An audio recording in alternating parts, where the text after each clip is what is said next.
Hi, my name is Debra R. Richardson of Debra R. Richardson LLC, and I work with you to help you clean up your vendor data, clean up your vendor processes so that you may pay the right vendor. And this week's Vendor Master File tip is why you need a separate vendor policy. So depending on your company, there can be separate departments involved in the procure to pay or P2P process.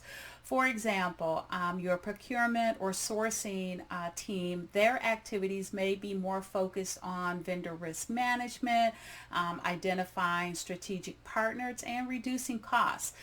Even AP or accounts payable at a higher level, that focus or their focus may be more on invoice submission and those approvals, adherence to a PO policy, processing payments, accurate general ledger coding, etc.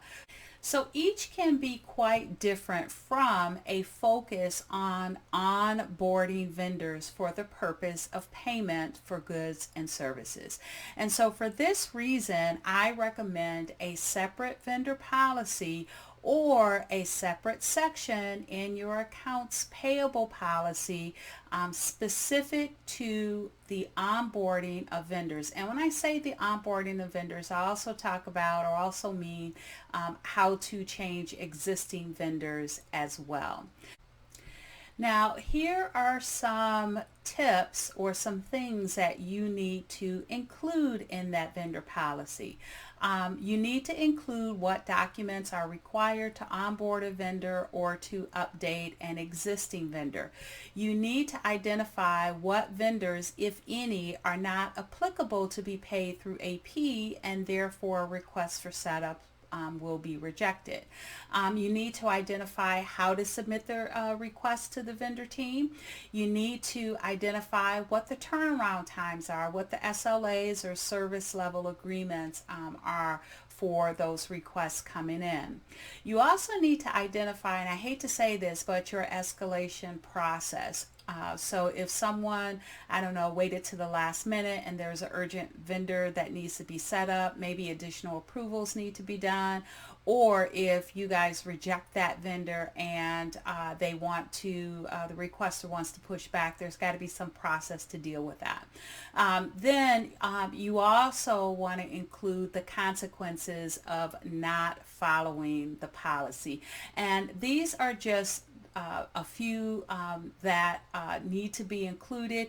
You can have different ones. You may not need all of the ones that I identified, but if you want more detailed explanation of these that I've listed, along with some other considerations that you may want to include, then I will put a link to a related blog post in the description of the video. So check there for a link to that blog post.